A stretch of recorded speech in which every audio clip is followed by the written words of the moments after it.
कह रही थी, अगर आज आप इस जगह में हो, परमेश्वर की आपकी लाइफ से योजना है।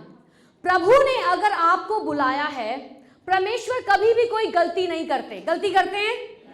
अगर उन्होंने आपको बुलाया है, इसका मतलब उन्होंने आप पर विश्वास किया है कि जिस काम के लिए उन्होंने आपको बुलाया है, आप उस काम को पूरा करके रहोगे, आप उसको अधूरा नहीं छोड़ोगे। कई बार हमारे दिमाग से ये बात निकल जाती है कि परमेश्वर ने हमें बुलाया है और हम बाकी चीज़ों पे ध्यान देते हैं, लेकिन जो सच्ची बात है इसको हम भूल जाते हैं। इसीलिए कई बार हमारा मन परेशान और व्याकुल होता है। कई बार हमारे अंदर सवाल उठते हैं, प्रभु क्या सच में आपकी मेरी जिंदगी से योजना है? क्या सच में आप अपने चमत्कार को मेरी जिंदगी में दिखाएंगे? और ये सवाल आते हैं, लेकिन एक हम वचन में जाएंगे। आइए हम खोले यूहन्ना रचित सुसमाचार, उसका 15वां अध्याय और उसकी 16 आयत। तुमने मुझे नहीं चुना। सब पढ़ेंगे, तुमने मुझे नहीं चुना परंतु मैंने तुम्हें चुना है। बस हम यहीं रुक जाएंगे। प्रभु कहते हैं, you have not chosen me, I have chosen you, I chose you. इसका मतलब हमें इस बात को याद रखना होगा, अगर आज आप प्रभु में हैं और कलीसिया में बैठे हैं आराधना करने के लिए, प्रभु ने आपको चुना है। माँ के गर्भ में रचने से पहले, अभी माँ बाप को पता नहीं था, लेकिन परमेश्वर आपके जन्म लेने से पहले, माँ के गर्भ में रचने से पहले, जब परिवार को नहीं पता है, माँ बाप को नहीं पता है, किसी को नहीं पता है, लेकिन परमेश्वर कहते हैं मैंने तुझे चुना है। सब कहे, प्रभु कहते हैं मैंने तुझे चुना है। सब कहें, प्रभु कहते हैं उन्होंने मुझे चुना है। फिर कहें, प्रभु ने मुझे चुना है, प्रभु ने मुझे चुना है। आज 3 चीज़ों के बारे में मैं आपसे जल्दी से बात करूंगी, क्योंकि मैं ज़्यादा टाइम नहीं लेना चाहती। जितना टाइम है उसी के साथ स्टिक रहेंगे। प्रभु ने हमें चुना है। सबसे पहली चीज़, उन्होंने हमें क्यों चुना है? ठीक है, सबसे पहली चीज़ क्या है? परमेश्वर ने हमें चुना है। सब कहें, परमेश्वर ने हमें चुना है। ये पहली बात है। ओके, दूसरी बात क्या है? उन्होंने क्यों हमें चुना है? कहें, उन्होंने क्यों मुझे चुना है? और तीसरी बात, अब मैं बोल दूंगी क्योंकि बहुत लंबी लाइन है, उन्होंने हमें चुना है और जो हमारी लाइफ में पूरा होना है वो कैसे पूरा होगा। 3 बातों को आज मैं आपको जल्दी से बताऊंगी परमेश्वर के वचन में से। यहाँ पर हमने देखा यूहन्ना में 15 की 16 में प्रभु यीशु मसीह बोलते हैं, क्या बोलते हैं? तुमने मुझे नहीं चुना। अगर कोई सोचता है कि हमने परमेश्वर को चुना है, नहीं नहीं नहीं नहीं, प्रभु ने हमें ढूंढा है। हम खोए हुए थे, परमेश्वर कहीं नहीं खोए थे, लेकिन हम उनसे दूर थे, हम अपनी दुनिया में व्यस्त थे। हो सकता है हम प्रभु को नहीं जानते हो, हम अंधकार में थे, हम दुनिया के मुताबिक चल रहे थे, दुनिया के मुताबिक हम सोचते थे, लेकिन परमेश्वर का ये रहम हो गया हम पे, उनकी करुणा हो गई। हम में कोई अच्छाई और लियाकत नहीं थी, लेकिन परमेश्वर ने अपने रहम में हमें चुना है। तभी अगर आप पौलुस के खतों को पढ़ें, पौलुस वो व्यक्ति था जो परमेश्वर की कलीसियाओं को, उनके लोगों को तंग करता था शुरुआती टाइम में। एक बहुत बड़ा विद्वान, अच्छा पढ़ा लिखा, लेकिन जब प्रभु यीशु मसीह के साथ उसका आमना सामना हुआ, उसकी जिंदगी बदल गई। और जब वो कलीसियाओं को, यानी कि परमेश्वर की चर्चेस को खत लिख रहा है, उसका हर एक खत शुरू होता है कि मैं परमेश्वर के द्वारा चुना गया हूं, मैं परमेश्वर के द्वारा बुलाया गया हूं, ये उनका अनुग्रह है और मुझ पर दया हुई है कि उन्होंने मुझे चुन लिया है। वो इस बात को जानता था। आपके अंदर ये चीज सिंक हो जानी चाहिए। जैसे पानी, अगर कोई नदी में कोई चीज आप फेंकते हो, पत्थर फेंकते हो, तो वो क्या होता है? उसमें सिंक हो जाता है, उसमें डूब जाता है। ऐसे ही ये जो पहली चीज है कि परमेश्वर ने आपको चुना है। किसने चुना है कलीसिया? आपको किसने चुना है?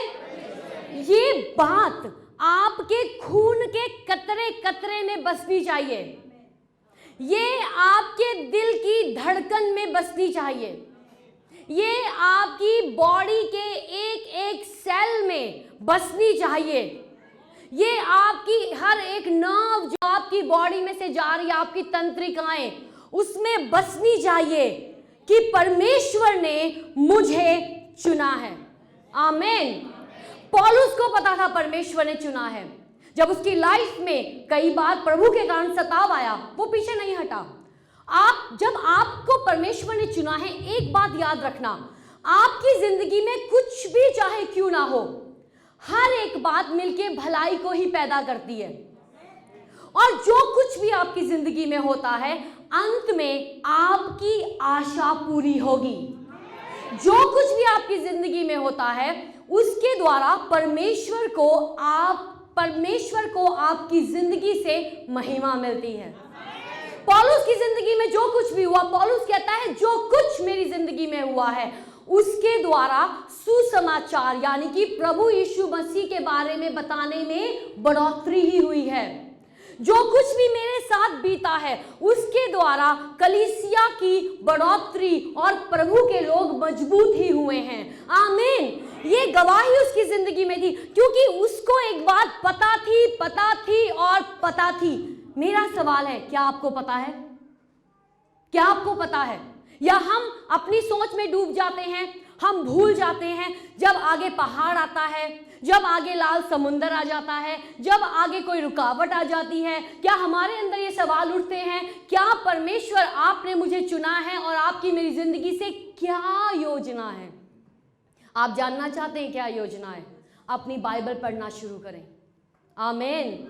क्योंकि जब आप प्रभु का वचन पढ़ेंगे, प्रभु का वचन आपसे बात करता है। हम एक और आयत में जाएंगे। आइए हम खोलें यशायाह नबी की किताब, बुक ऑफ आइज़ाया चैप्टर 43, उसकी 43वां अध्याय और उसकी 1 और 2 आयत। कितने लोग विश्वास करते हैं उनको परमेश्वर ने चुना है?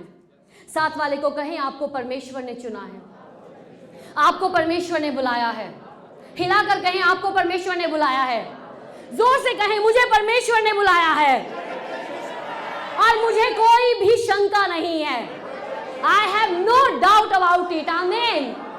मेरे अंदर कोई शंका नहीं है, मुझे परमेश्वर ने बुलाया है। और जब उसने बुलाया है, अगर आपको कोई अपने घर बुलाता है, तो क्या आपको वो पहले कहता है भैया अपना राशन लेकर आना, भैया अपना बिस्तरा लेकर आना, या अपना रजाई कंबल सब कुछ लेकर आना जब आप किसी के घर जाते हो? क्योंकि उन्होंने आपको बुलाया है। तो वो आप अपने साथ अपनी चीजें सिर्फ कपड़े वगैरह पहनने के लिए लेके जाते हो, लेकिन खाना खिलाना, आपको रजाई देना या कंबल देना, आपको बिस्तरा देना, आपकी हर जरूरत को पूरा करना, वो बुलाने वाले की जिम्मेवारी है। आपको किसी इंसान ने नहीं बुलाया है, किसी भी इंसान ने नहीं बुलाया है। इंसान जरूरी है। परमेश्वर हमें इर्द गिर्द ऐसे लोग देते हैं जो हमें समझाते हैं, जो हमें बढ़ाते हैं। हमारे पासवान होंगे, पास्टर्स होंगे, आत्मिक अगुवे होंगे, हमारे माँ बाप होंगे, जो लोग प्रभु में हैं, समझदार, बुद्धिमान, सुलझे हुए लोग जिनसे हम बातचीत करते हैं। लेकिन इनमें से किसी ने आपको नहीं बुलाया, परमेश्वर ने आपको बुलाया है। और आपके गर्भ में रचने से पहले परमेश्वर आपको जानते थे। मुझे याद है जब रूफस होने वाला था, और मुझे अभी पता नहीं था कि वो होने वाला है, लेकिन परमेश्वर ने एक सपना दिखाया और परमेश्वर ने दर्शन में बात करी मुझसे। मैं अपने बड़े वाले बेटे को लेकर सड़क के किनारे खड़ी हूँ और उसने स्कूल यूनिफॉर्म पहनी है, और इतने में मैंने देखा दूसरी तरफ से एक आदमी, उसके हाथ में एक छोटा सा बच्चा है, स्कूल बॉय था, बहुत ज़्यादा इन्फेंट नहीं था, गोदी वाला नहीं था, स्कूल बॉय था। उसने भी स्कूल यूनिफॉर्म पहनी हुई है, और उसने रोड क्रॉस किया और आकर मुझे पकड़ाया उसका हाथ, और मुझे कहता है इसका ध्यान रखना। और अगली सुबह उठ के मैंने अपोस्टल विक्रम को कहा, मैंने कहा परमेश्वर हमें लड़का देने वाले हैं और प्रभु ने बात की है उसका ध्यान रखना। दैट मीन जैसे परमेश्वर ने जब शिमशोन का जन्म होने वाला था, परमेश्वर ने उसके माँ बाप से बात करी थी एक एक करके कि इसका तुम ध्यान रखना। क्योंकि परमेश्वर का जिंदगी से बहुत बड़ा मकसद है, सिर्फ रूफस की जिंदगी से ही नहीं, लेकिन हर एक वो व्यक्ति जो आज परमेश्वर की उपस्थिति में यहाँ पर बैठा है। हालेलुया। हम पढ़ेंगे यशाया उसका 43वां अध्याय, book of Isaiah chapter 43 verse 1। हे इज़राइल तेरा रचने वाला और हे याकूब तेरा सृजनहार यहोवा अब यूं कहता है। फिर से परमेश्वर का वचन है। किसका वचन है? और परमेश्वर कभी झूठ नहीं बोलते। मत डर, सब कहें मत डर, क्योंकि मैंने तुझे छुड़ा लिया है। कितना ब्यूटीफुल है ना, प्रभु ने हमें छुड़ा लिया है। कहां से? अंधकार में से। अंधकार में थे, गुलामी में थे, अंधकार की, गुनाह की गुलामी में थे हम एक समय में, जब तक प्रभु यीशु मसीह को नहीं जाना था। लेकिन वचन में लिखा है अब हम गुनाह के गुलाम नहीं हैं। हम किसके गुलाम हैं? वचन में लिखा है हम धार्मिकता के गुलाम हैं। We are the slave of righteousness. हम धार्मिकता मतलब परमेश्वर के साथ सही संबंध में चलना, परमेश्वर के साथ सही रिश्ते में चलना, प्रभु की बातों को समझना, जो प्रभु कहते हैं उसके मुताबिक अपनी जिंदगी बिताना। तो अब जब आप प्रभु में हैं, आप गुनाह कर नहीं सकते, क्योंकि आप उसकी गुलामी में नहीं हो। आप अपने शरीर के मुताबिक नहीं चल सकते। सब ध्यान दें, क्योंकि आप उसकी गुलामी में नहीं हो। परमेश्वर ने आपको शारीरिक गुलामी से आजाद कर दिया है। अब आप शरीर के कहने पे नहीं चलते।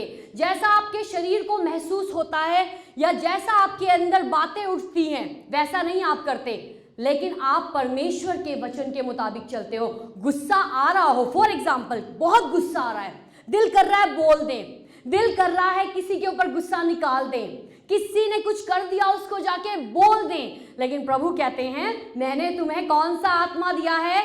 आत्म संयम का। सब कहें आत्म संयम का।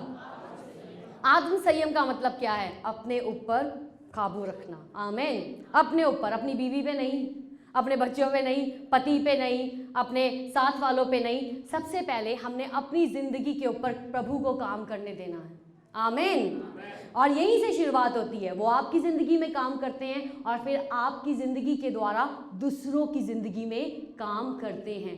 इसीलिए जब हम परमेश्वर के सामने आते हैं, हम हठी बनकर नहीं आते, हम ज़िद्दी बनकर नहीं आते, क्योंकि ज़िद्दी बनकर कोई फ़ायदा नहीं है, लेकिन नम्रता में चल के फ़ायदा है। आमीन। जब हम अपने आप को नम्र करते हैं, वचन कहता है परमेश्वर उसको ऊंचा करते हैं। वो कहता है मत डर, क्योंकि मैंने तुझे, परमेश्वर कहते हैं मत डर, क्योंकि मैंने तुझे छुड़ा लिया। कितने लोग विश्वास करते हैं अब आप शैतान की गुलामी में नहीं, आप अंधकार की गुलामी में नहीं हो? ये आपके अंदर तक रचना चाहिए। आप उसकी गुलामी में नहीं हो। मैंने तुझे नाम लेकर बुलाया है। प्रभु ने कैसे बुलाया है? प्रभु ने कैसे बुलाया है? लेकिन बहुत बार लोग भूल जाते हैं, लेकिन मुझे विश्वास है आप नहीं भूलेंगे। सबसे पहली बात कहें परमेश्वर ने मुझे चुना है।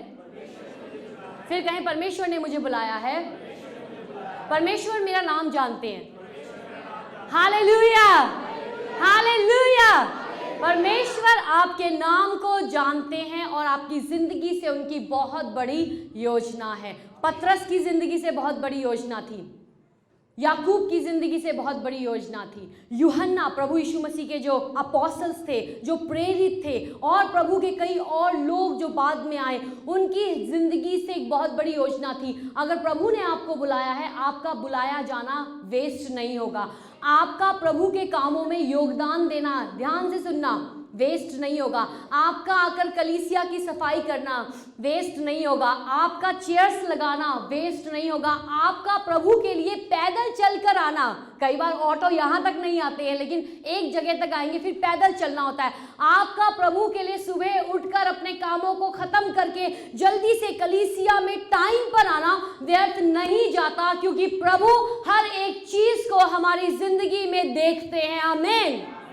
वो देखते हैं, वो अभी भी आपको देख रहे हैं, वो अभी भी आपको देख रहे हैं। आप ये मत सोचो कि मैं अपने कमरे में अगर चला जाऊंगा प्रभु मुझे नहीं देखेंगे। भजन संहिताकार कहता है परमेश्वर आपकी आत्मा से भागकर मैं कहां जाऊं, लहरों में जाऊं तो आप हो, तूफानों में चलूं तो आप हो, आकाश में चढ़ जाऊं तो आप हो, अधोलोक में चला जाऊं तो आप हो, दुनिया के कोने में चला जाऊं फिर भी आप हो। आपसे दौड़कर मैं कहाँ जा सकता हूं? आमीन। हमें हमेशा इस बात को याद रखना है। ये नहीं करना हम कलीसिया आए हैं, यहाँ पर हम गॉड कॉन्शियस हो गए हैं, यानी कि सिर्फ हम प्रभु के बारे में सोच रहे हैं, और जब हम घर चले जाएं वहाँ पर हम काम कॉन्शियस हो जाएं, वहाँ पे हम अपनी चीज़ों के प्रति ज़्यादा सोचने लगे, वहाँ पे हम परेशानी के बारे में ज़्यादा सोच रहे हैं, घरों में हम लड़ाई झगड़ों के बारे में ज़्यादा सोच रहे हैं। जब आप घर में भी होते हो हमेशा प्रभु का धन्यवाद करो। आमीन। प्रभु का धन्यवाद करो, क्योंकि जब आप धन्यवाद करते हो ना, ये स्वर्ग को आपकी ओर अट्रैक्ट करता है। हमें लगेगा नहीं नहीं नहीं नहीं, क्यों हम क्यों करें प्रभु, क्यों है ना चर्च में आके हम करें। जब सुबह उठते हो प्रभु का धन्यवाद करो, प्रभु का धन्यवाद करो। प्रभु आपकी दया के लिए धन्यवाद, आपकी करुणा के लिए धन्यवाद। ये हमें सीखना होगा, ये कलीसिया को सीखना होगा, ये प्रभु के लोगों को सीखना होगा। शरीर कहेगा कमजोर है। प्रभु यीशु मसीह ने भी कहा ना, जब वो गतसमनी के बगीचे में थे, क्रूस पकड़वाए जाने से और क्रूस पे चढ़ाए जाने से पहले प्रार्थना कर रहे हैं उनका, और इतना इंटेंस प्रेयर चल रही है, इतना बोझ के साथ प्रेयर कर रहे हैं, उनका जो पसीना है वो खून की बूंद बन के टपक रहा है, इंटेंस प्रेयर चल रही है। और प्रभु यीशु मसीह कहते हैं कि शरीर कमजोर है लेकिन आत्मा तैयार है। यही जरूरी है, यही चाहिए। शरीर बोलेगा कमजोर हूं, हम कहेंगे ठीक है कोई बात नहीं, जो मुझे बल देता है उसके द्वारा मैं सब कुछ कर सकता हूं। हालेलुया। शरीर कहेगा अरे यार सो जा थोड़ी देर, और हम कहेंगे नहीं हमें टाइम पे पहुंचना है। शरीर कहेगा सो जा, आज दुआ मत कर, नहीं हमें दुआ करनी है। शरीर कहेगा छोड़ना, धन्यवाद क्या करना, लेकिन स्पिरिट कहेगा नहीं प्रभु का धन्यवाद करना भला। शरीर कहेगा छोड़, क्या प्रार्थना, क्या उपवास रखना है, छोड़ क्या वचन पढ़ना है, आज बहुत थका हुआ हूं। लेकिन आपको क्या कहना है? शरीर कमजोर है लेकिन आत्मा तैयार है। हालेलुया। कई बार हम इतने थके हुए होते हैं ट्रैवलिंग के कारण, लोगों को मिलने के कारण, और कई बार होता है कि बाइबल खोल के पढ़ने के लिए भी आपका फोकस नहीं लगता। क्या करो, फोकस नहीं लग रहा है तो ऑडियो बाइबल लगा लो, लेट जाओ आंखें बंद करके, ऑडियो बाइबल लगाओ और वचन सुनो, वचन सुनो, वचन सुनो। आमीन। हमें टाइम निकालना पड़ता है, हमें चीज़ों को थोड़ा सेट करना पड़ता है प्रभु के साथ चलने के लिए, प्रभु की उपस्थिति में आने के लिए। अपने घरों में परिवार को इकट्ठा करना पड़ता है। सभी बिजी हैं, मैं समझ सकती हूँ, लेकिन क्या परिवार के माता या पिता, खासकर तो पिता की जिम्मेवारी है, लेकिन हम पेरेंट्स को गिनेंगे, माता पिता मिलकर ये एफर्ट करते हैं, ये कोशिश करते हैं कि बच्चों को इकट्ठा करें और आओ हम 15 या 20 मिनट और जितना आप चाहते हैं आओ हम दुआ करें। क्या पति पत्नी ये एफर्ट करते हैं, आप जितने भी बिजी हो, कि नहीं हमें एक टाइम निकालना है और हमें प्रार्थना करनी है? ये बहुत जरूरी है। ये छोटी छोटी चीजें हैं लेकिन ये बहुत काम की हैं। तो अगर आप थके हो मत कहो मैं थका हुआ, प्रभु मेरे से नहीं फोकस हो रहा, मेरे से नहीं बाइबल पढ़ी जा रही। प्रभु का अनुग्रह आपके लिए काफी है। आमीन। हॉली स्पिरिट में जब आप पढ़ना शुरू करोगे ना, पवित्र आत्मा में होते हुए, आपकी थकावट छूमंतर हो जाएगी। आमीन। आपकी हर कमजोरी चली जाएगी, आपका फोकस लगेगा, अरे प्रभु का वचन मुझे शक्ति देता है, और आप इसको पढ़े बगैर रह ही नहीं सकोगे। साथ वाले को कहें पढ़ते हो रोज बाइबल? आप जब ये चीजें रूटीन में करोगे ना, देखना आपकी सोच बदलना शुरू हो जाएगी। आप मेरा पॉइंट समझ रहे हो? आपकी सोच बदलेगी। क्या बदलेगा? और सोच कैसी बदलेगी? आप अब इंसान के नजरिए से नहीं देखोगे, आप इंसान के नजरिए से नहीं सोचोगे। लेकिन कोई भी हालात अगर आपकी लाइफ में आएगा, कोई भी इंसान अगर आपकी लाइफ में आएगा, आप उसको परमेश्वर की नजर से सोचोगे। फॉर एग्जाम्पल यूसुफ के बारे में हम देखते हैं। यूसुफ को उसके भाइयों ने पकड़वा दिया। कितने लोग जानते हैं? बाइबल में एक व्यक्ति है और वो भी आपके और मेरे जैसा ही था। आज से बहुत साल पहले वो पैदा हुआ। यूसुफ को देख लो, यूसुफ के भाइयों ने उसे पकड़ाया, सगे भाई खून के भाई। हाँ, कुछ और थी क्योंकि उस टाइम बहुत शादियां हो जाती थी, तो कुछ दूसरी माओ से भी थे, लेकिन बाप एक ही था। भाइयों ने पकड़वा दिया, गड्ढे में डाल दिया और भाई पता क्या कर रहे हैं, बाहर बैठ के खाना खा रहे हैं।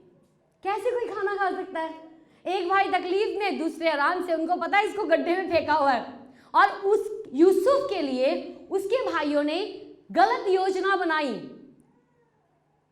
उसको गड्ढे में डाल दिया।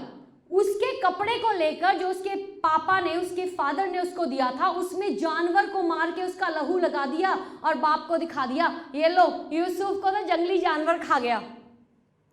और उसको कहां कर दिया, बेच दिया गुलामी करके। इंसान की नजरों में सब कुछ उल्टा पुल्टा है कि नहीं है? है कि नहीं है? कोई इंसान देखेगा कहेगा यार बेचारा यूसुफ, उसकी जिंदगी में ऐसा कुछ हो गया।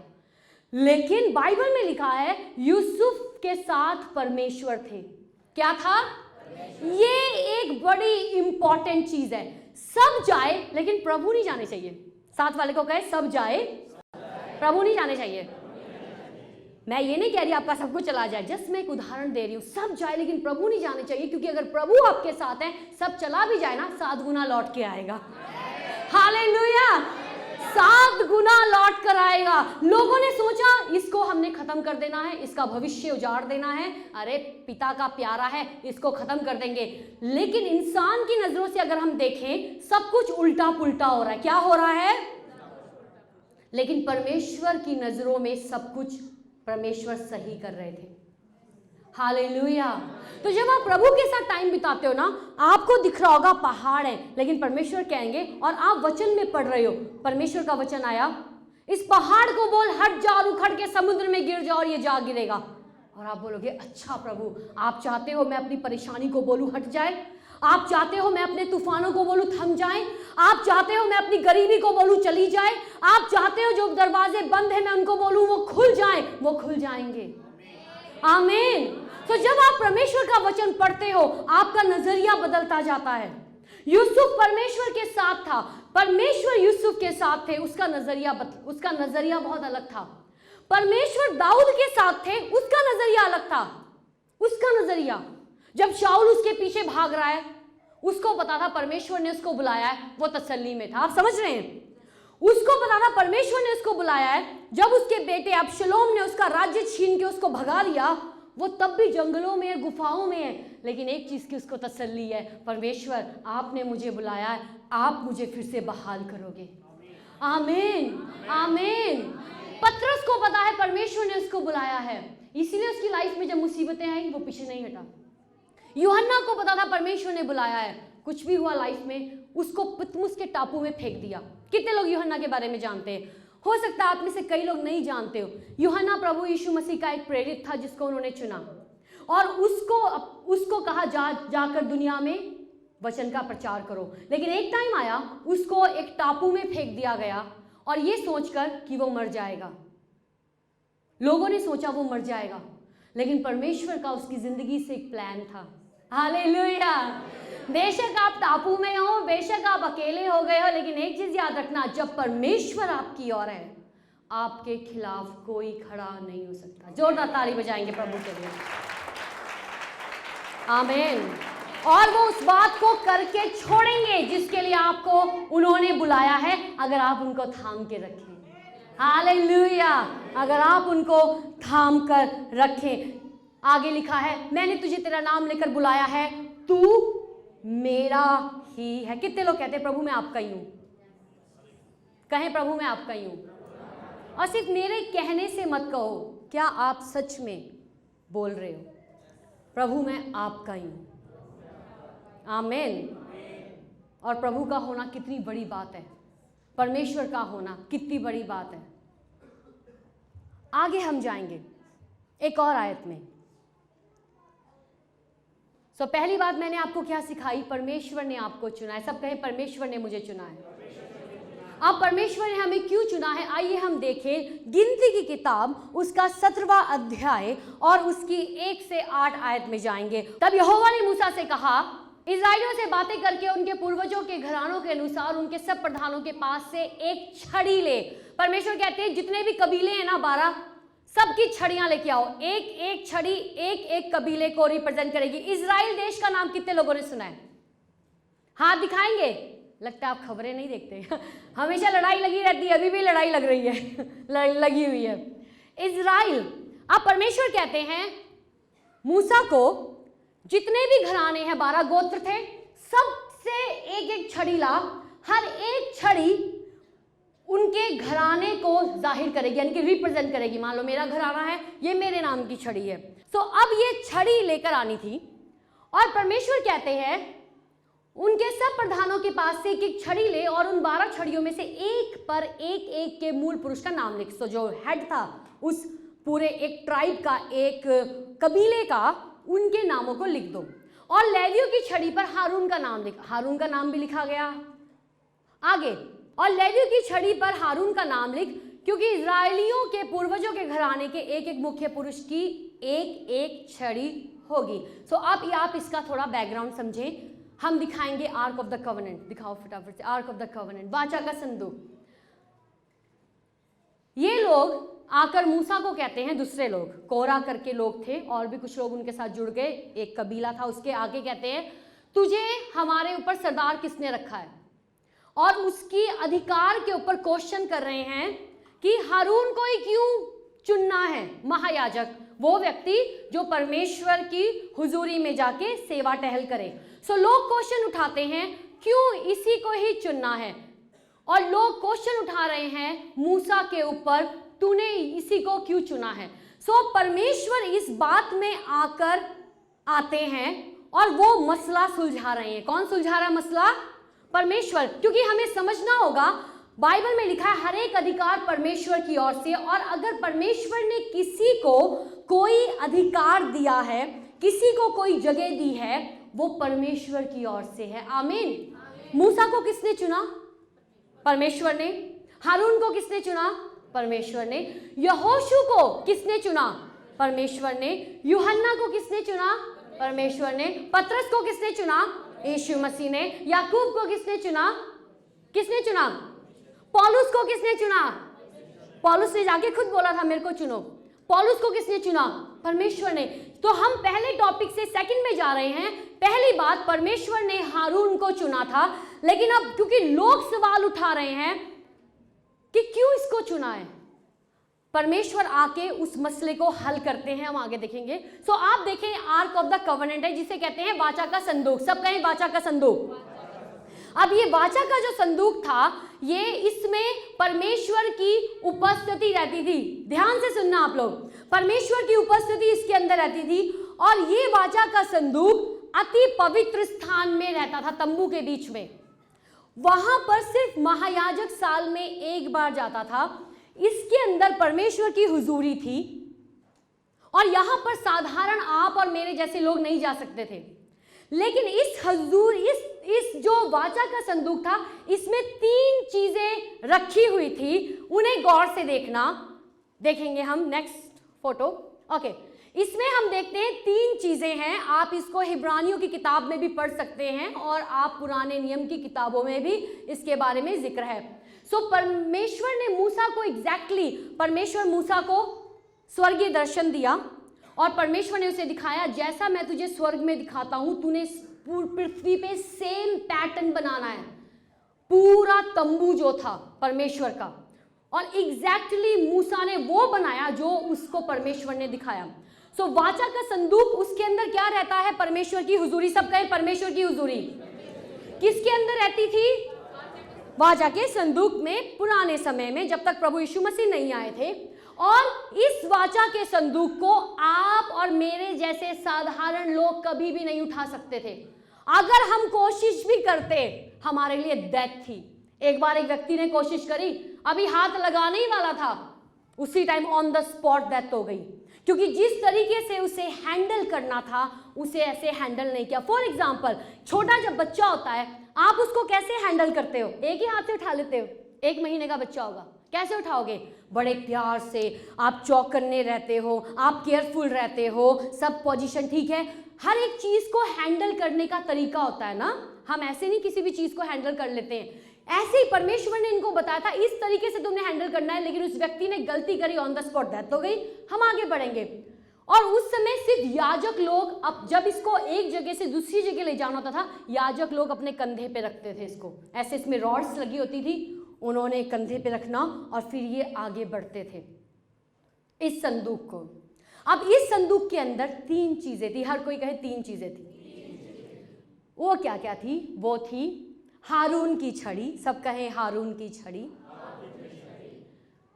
मन्ना, ठीक है, जो याजक लोग ब्रेड तो खाते थे, ये मन्ना उसको दर्शाता है जो परमेश्वर ने इजराइलियों को स्वर्ग से मन्ना दिया था और उनको कुछ करना नहीं पड़ता था। ठीक है, सुबह स्वर्ग से मन्ना मिलता था, उसको पकाते थे, खाते थे और कल के लिए इंतजार नहीं करते थे, आज के लिए आज ही खाना पड़ता था। अगर बाई चांस वो रख लें, सिर्फ सब्त के दिन को छोड़कर, अगर वो बाई चांस रख लेते थे, उसमें कीड़े पड़ जाते थे, क्योंकि परमेश्वर ने कहा था कि इसको आज ही खत्म करना है।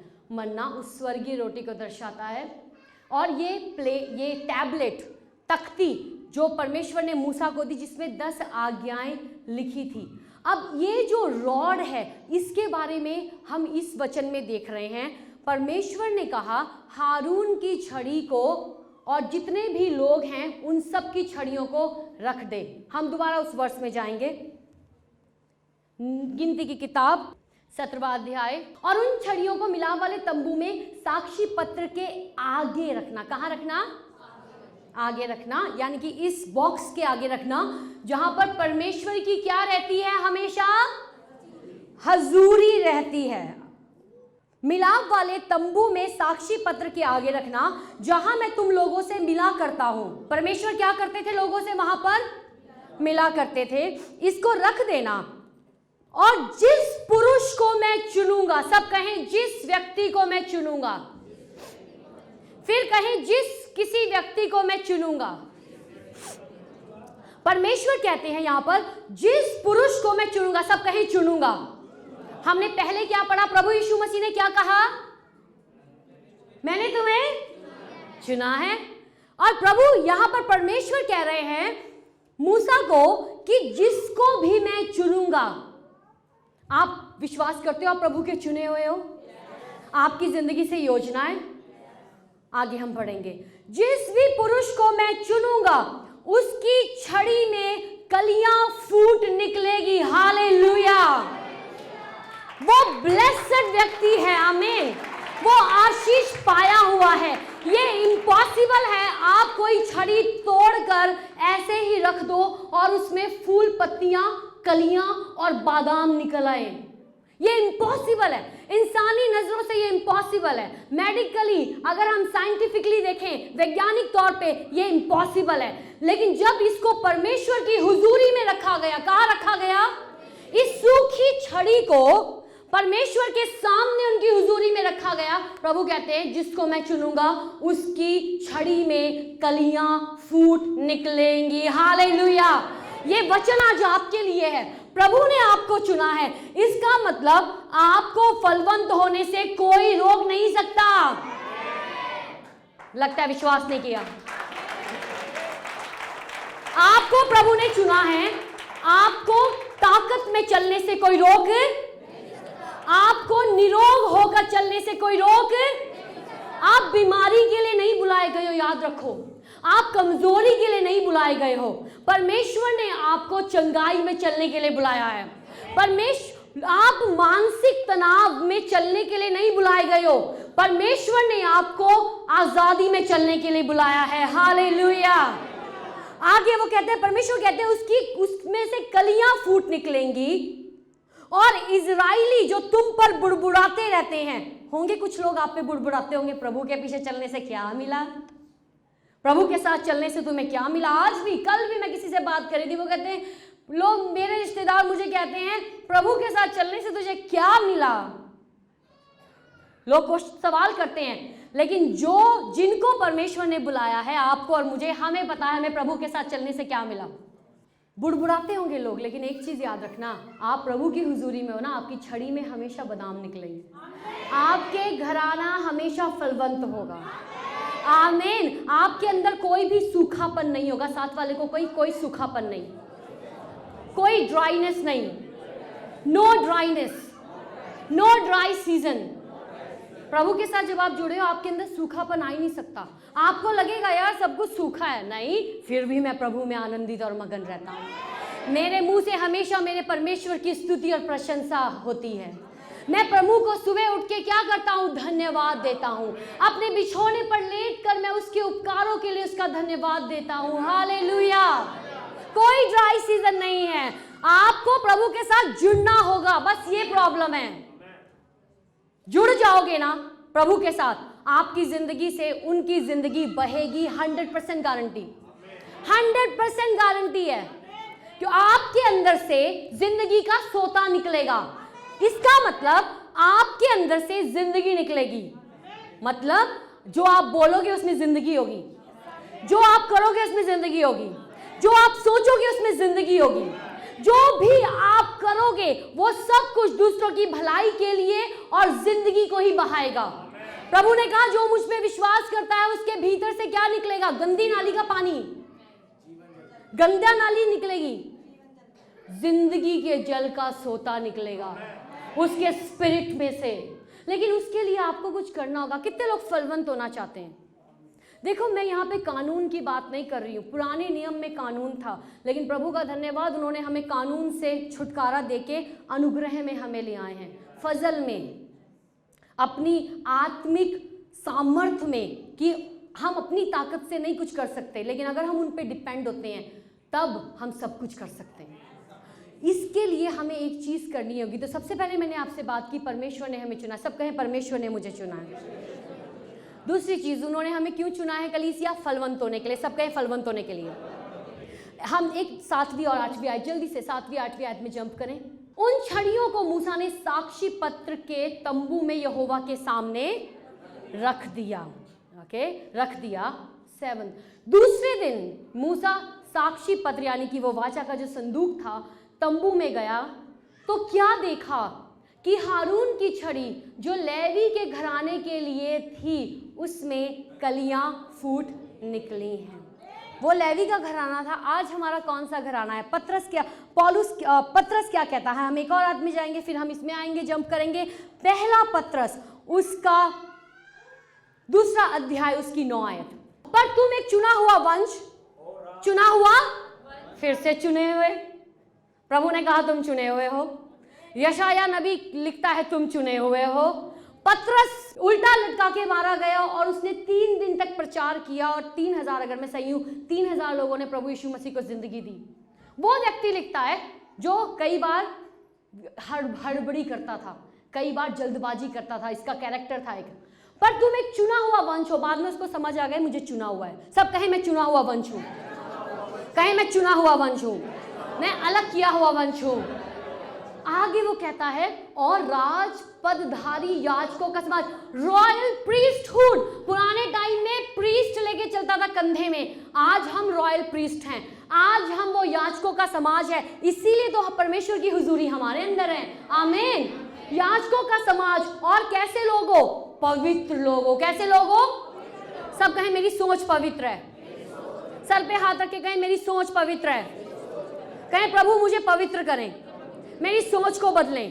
कहीं मेरी आंखों को पवित्र करें, मेरी आंखों को शुद्ध करें।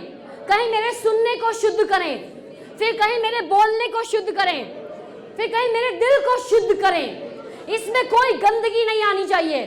मेरी सोच में से हर गंदगी दूर हो, हर नेगेटिव चीजें दूर हो जाएं यीशु के नाम से। प्रभु मैं डिक्लेयर करती हूं इनकी जिंदगी के ऊपर, आप पवित्र लोग हो और निज प्रजा हो परमेश्वर की। किसकी? इसलिए कि जिसने तुम्हें अंधकार में से अपनी अद्भुत ज्योति में बुलाया है, उसके गुण प्रकट करो, उसका कैरेक्टर प्रकट करो। हम जाएंगे फिर से लास्ट वर्स, नंबर्स, गिनती 17 चैप्टर और उसकी।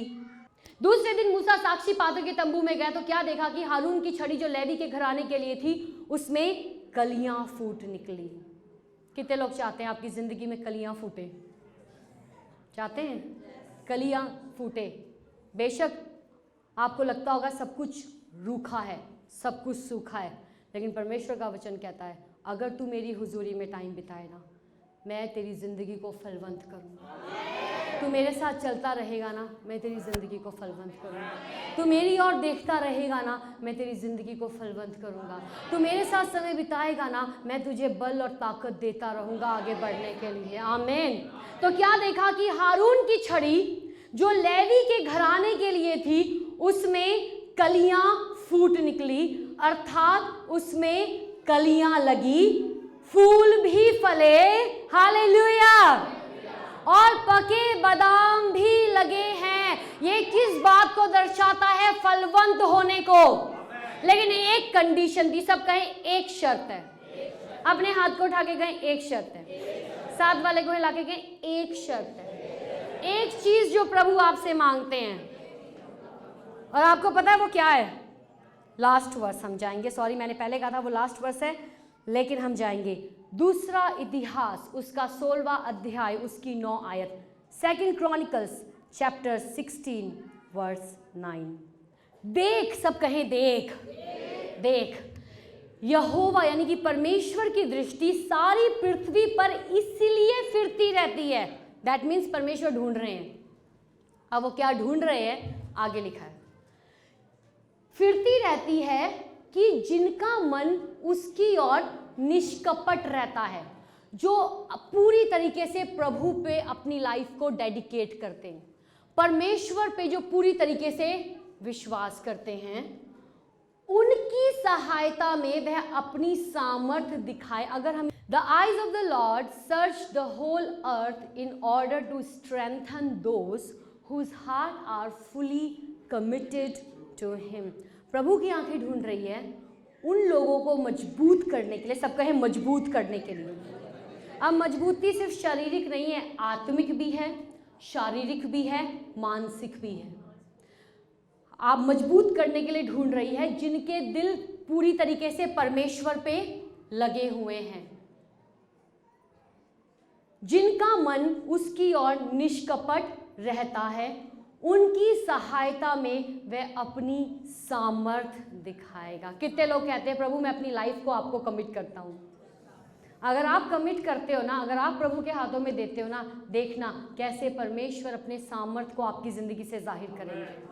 आप प्रभु के साथ टाइम बिताओगे ना, आप देखना आप कैसे ताकत पाकर वहाँ से निकलोगे। आप प्रभु के साथ टाइम बिताओगे, आप देखना आप कैसे फलवंत होंगे। ये आपको चुनना है। साथ वाले को कहीं ये आपको चुनना है, ये आपको चुनना है। कहीं ये मेरा चुनाव है और मैं आज से चुनता हूँ कि मैं प्रभु के साथ टाइम बिताऊंगा, उस प्रेजेंस में टाइम बिताऊंगा। पौलुस कहता है तुम्हारा शरीर परमेश्वर की आत्मा का मंदिर है। आज वो परमेश्वर की हुजूरी अगर आप प्रभु में हैं, आपके अंदर है। आप देख सकते हो उस टाइम उस बॉक्स में थी, आज वो आपके अंदर है। और अगर वो आपके अंदर है, आपके अंदर कोई सूखापन नहीं हो सकता। आत्मिक तौर पे आप सूखे नहीं रह सकते हो, शारीरिक तौर पे आप में कोई भी कमज़ोरी नहीं आ सकती है, मानसिक तौर पे आप परेशान नहीं हो सकते। अगर परेशानी आती भी है, क्योंकि आप अपने स्पिरिट से चलने वाले हो, परमेश्वर के आत्मा से चलने वाले हो, आप कमज़ोर हो ही नहीं सकते। आमीन, आमीन, आमीन। आइए हम अपनी आंखों को बंद करें। Worship team, hallelujah, thank you Jesus. पिता हम आपका धन्यवाद करते हैं प्रभु जी, आपके लोग आपकी हुजूरी में हैं। प्रभु आपने हारून की उस छड़ी को जो आपकी उपस्थिति में रखी गई, उसमें आपने उसको फलवंत किया, आपने उसको फलवंत किया। Hallelujah, thank you Jesus. We worship you, we worship you, we worship you Lord, we worship you. राबा शाथा खा राबा से खेले ओ राबा शाखा। आप अपनी जगहों पर खड़े भी हो सकते हैं, अगर आप बैठना चाहते हैं आप बैठ सकते हैं, खड़े होना चाहते हैं खड़े हो सकते हैं। धन्यवाद करें, धन्यवाद करें, धन्यवाद करें कि प्रभु आप मुझे फलवंत करते हैं, आपने इन्हें चुना है। प्रभु ये बात इनके दिल में गहराई से चली जाए, कभी भी इनके अंदर कोई शक ना उठे। यीशु के नाम से मैं दुआ मांगती हूँ प्रभु, मैं दुआ मांगती हूँ, मैं दुआ मांगती हूँ। ओ शाखा राबा से थे का राबा शेखे ले ले। प्रभु हम आपकी स्तुति करते हैं, आपकी आराधना करते हैं। परमेश्वर आप जिंदगियों को बदलने वाले हैं, आप जिंदगियों को छुड़ाने वाले हैं, आप चंगा करने वाले हैं। मैं प्रार्थना करती हूँ यीशु के नाम से प्रभु जी, ओ जो आज कमजोरी की हालत में आए हैं, आपने उन्हें छू दिया है, आपने उनको तसल्ली दी है, आपने उनको चंगाई दे दी है, आपने उनको छुटकारा दे दिया है। पिता मैं धन्यवाद करती हूँ। अपने हाथों को स्वर की तरफ उठा के, कलीसिया स्वर की तरफ उठा के, thank you Lord, we worship you, we worship you, worship you, worship you, worship you. आराधना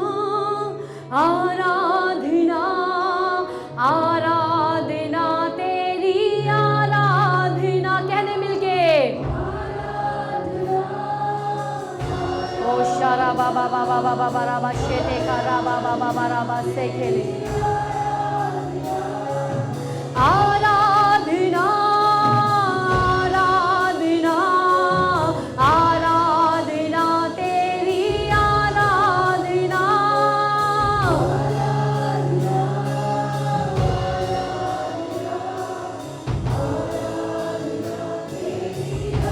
आराधना आराधना आराधना आराधना तेरी ड्रम्स के साथ हम करेंगे आराधना आराधना आराधना तेरी आराधना ओ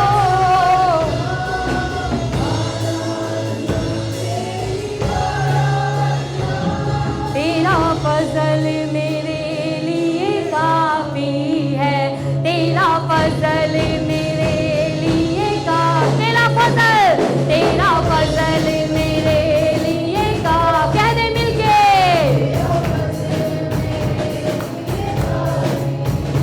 तेरा फजल मेरे लिए काफी है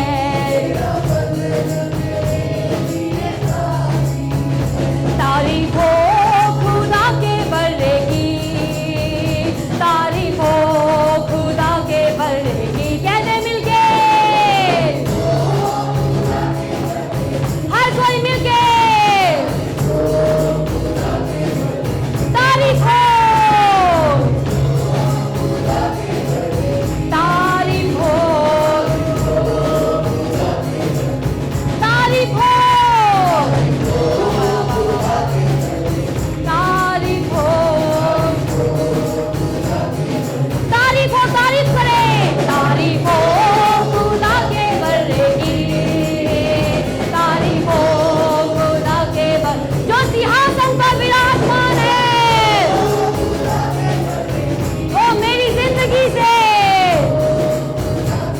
तेरा फजल मेरे लिए काफी है तेरा फजल मेरे लिए काफी है तेरा फजल मेरे लिए काफी तेरा फजल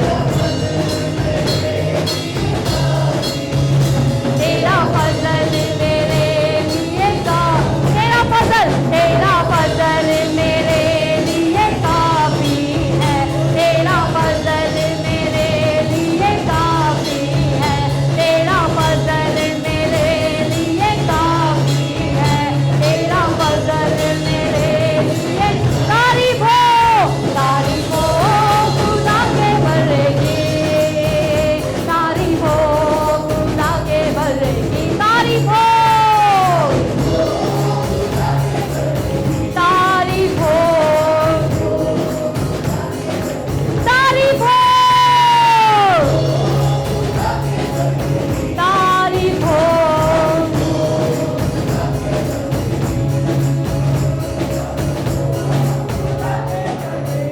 जब आप प्रभु की हुजूरी में टाइम बिताने वाले हैं ना जब आप इस बात को समझते हैं कलीसिया आपके अंदर परमेश्वर का रूह है और आपके अंदर उनकी पाक हुजूरी है पाक उपस्थिति है प्रेजेंस ऑफ गॉड आपके अंदर है आपके साथ है आपके ऊपर है आपके अंदर कुछ भी बासी नहीं रह सकता कुछ भी बदबूदार नहीं रह सकता क्योंकि उस वाचा के संदूक में मन्ना था लेकिन वो बासी नहीं हुआ वो हमेशा फ्रेश रहता था वो छड़ी हमेशा फ्रेश रहती थी और वो जो तख्ती जिसमें परमेश्वर के हुक्म थे आज उस तख्ती में नहीं है लेकिन वो आज हमारे दिल की पट्टियों पे लिखे हैं इसीलिए हमें प्रभु की बातों को पूरा करने में और उनमें चलने में कोई मुश्किल नहीं होती है हमें अपना इनकार करने में मुश्किल नहीं होती है हमें किसी को माफ करने में मुश्किल नहीं होती है हमें परमेश्वर के आनंद में बने रहने में मुश्किल नहीं होती है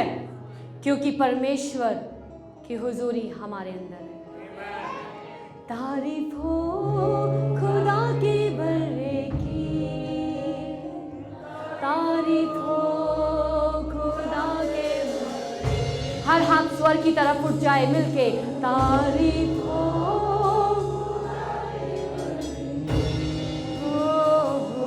तारीफ हो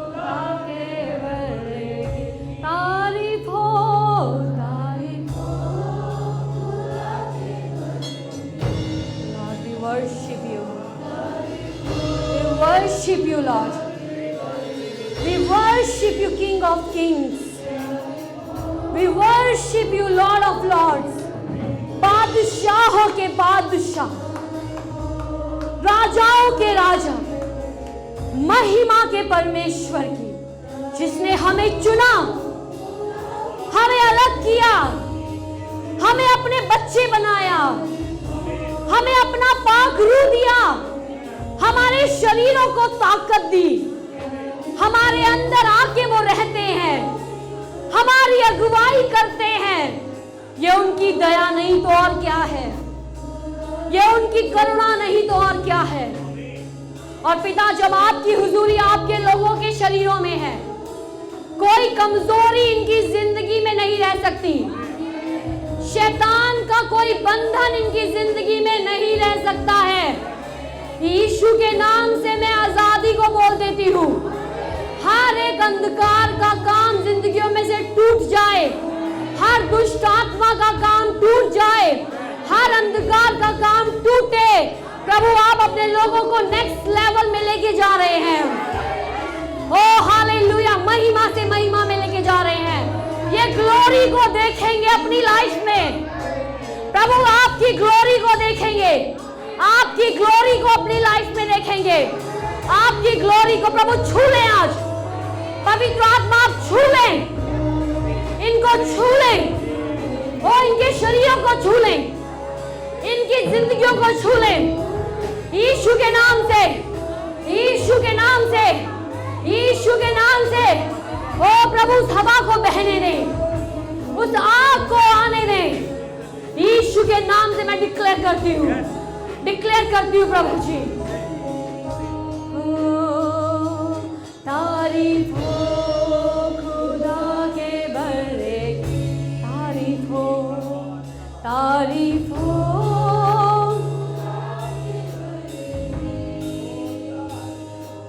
तारीफ हो खुदा के। यीशु के नाम से घुटनों की हर कमजोरी जाती रहे, घुटनों की हर समस्या जाती रहे। मैं डिक्लेयर करती हूँ, हर कमजोरी जाती रहे। प्रभु, आपके लोग, इस कलीसिया के लोग प्रभु जी अलौकिक स्ट्रेंथ में, अलौकिक ताकत में, अलौकिक चंगाई में चले, अलौकिक सेहत में चले। कोई कमजोरी इनके डेरे के निकट ना आए, कोई बला इनके डेरे के निकट नहीं आएगी प्रभु, क्योंकि आपके दूतों ने इन्हें घेरा हुआ है, आपकी आग ने इनको घेरा हुआ है, आपकी सामर्थ्य ने इनको घेरा हुआ है। ओ हालेलुया, आपके प्रभु जी स्वर्ग ने इनको घेरा हुआ है, आपकी हुजूरी ने इन्हें घेरा हुआ है। पिता, मैं प्रार्थना करती हूँ प्रभु जी, हालेलुया, एक एक जन 1000 को लताड़ेगा यीशु के नाम से। कोई दुष्ट आत्मा का काम नहीं चलेगा, कोई दुष्ट आत्मा का काम नहीं चलेगा, कोई अंधकार का काम नहीं चलेगा। घरों में लड़ाइयां नहीं होंगी, घरों में प्रॉब्लम्स नहीं होंगी।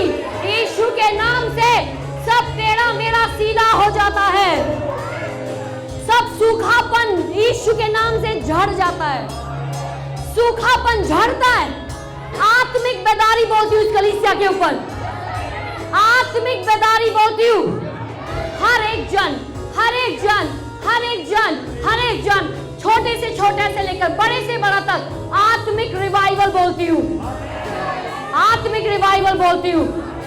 प्रभु, ये लोग आपके वचन को बताने वाले हो बाहर जाके, ये लोग कईयों को आपके बारे में बताने वाले हो जाएं, आपके नाम की गवाही देने वाले हो जाएं। मैं स्पिरिट ऑफ बोल्डनेस बोलती हूँ यीशु के नाम से, बोल्डनेस, बोल्डनेस, हियाव, ताकत, समझ बोलती हूँ यीशु मसीह के नाम से, यीशु मसीह के नाम से। प्रभु जी, thank you Lord, thank you Lord, thank you Lord. प्रभु, धन्यवाद करते हैं आपकी कलीसिया के लिए जिसको आपने चुना है, जिसने आपको फलवंत होने के लिए, प्रभु जी आपने जिसको फलवंत होने के लिए चुना है यीशु, प्रभु आपके गुणों को जाहिर करने के लिए चुना है। प्रभु, डिक्लेयर करती, सील करते हैं इस प्रेयर को यीशु के नाम से प्रभु, आने वाले दिनों में प्रभु जी आपके लोग एक बढ़ोतरी को देखें, ये कलीसिया बढ़ोतरी को देखें, ये बाउंड्रीज हैं प्रभु, ये जो लिमिट है ये लिमिटलेस हो जाए प्रभु। इनके तंबुओं को आप बढ़ाने जा रहे हैं, मैं डिक्लेयर करती हूँ इन तंबुओं को आप स्ट्रेच करने जा रहे हैं प्रभु जी, यीशु के नाम से इनकी लिमिट्स को आप बढ़ाने जा रहे हैं यीशु के नाम से, यीशु के नाम से प्रभु। ये कलीसिया, हाउ कलीसिया दुनिया की कौमों के लिए ब्लेसिंग है, दुनिया के लोगों के लिए ब्लेसिंग है। और प्रभु इन हर एक जन जो इस कलीसिया का हिस्सा है और योगदान देते हैं, कोई भी अपना इनाम नहीं खोएगा, ये अपनी लाइफ में उसको देखेंगे, अपने घरानों में, अपनी आगे आने वाली पीढ़ियों में। और प्रभु आप इनके बलिदानों को कभी नहीं भूलते हैं, ये फल खाएंगे, ये फल खाएंगे, इनका फल कीड़ा नहीं खाएगा, इनका फल कमजोर नहीं होगा, इनका फल सड़ेगा नहीं, लेकिन इनका फल हमेशा बना रहेगा यीशु के नाम से। इनके खत्ते हमेशा भरे रहेंगे यीशु के नाम से, इनकी जेबें हमेशा भरी रहेंगी यीशु के नाम से। और इनके बच्चे प्रभु मैं डिक्लेयर करती हूँ समझ और बुद्धि में बहुत ज्यादा आगे बढ़ेंगे, अच्छी एजुकेशन लेंगे, अच्छी पढ़ाई लेंगे यीशु के नाम से, यीशु के नाम से। प्रभु मैं धन्यवाद करती हूँ, धन्यवाद करती हूँ, धन्यवाद।